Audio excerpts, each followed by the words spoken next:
Panoorin natin si Idol ni Daniel Villasama. Ito'y kwento ng isang babae, tulog sa umaga, gising sa gabi. Ang kanyang mukha'y puno ng kolorete. Sa lugar ng ilaw ay patay sindi.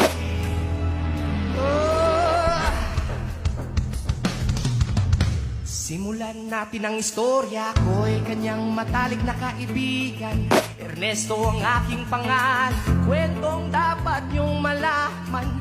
Huwag nang magbulag-bulagan, bakit natin ay malaman ang baho ng iba.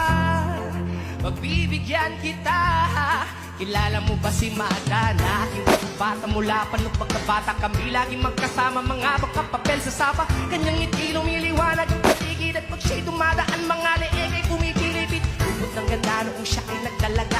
Tuwing kausap ko na malimit akong tulala, kahit may nararamdaman binilit kong isara ang bibig. Pitin ng puso para sa kanya at sa sayawan. Matapos kaming makapagtapos, kahit pinawi sa mukha ako'y nagpunas ng pulbo. Kahit parang hindi bantay, nagmamadaling inila. Pinakilala niya lalaki na tagamay nila. Magdali na nung problema, alam naman natin na dati kang nena. Sa iyong mamay ikaw ay prinsesa.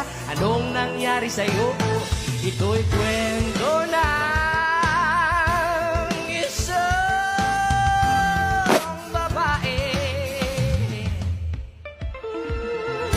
tulog sa umaga, gising sa gabi.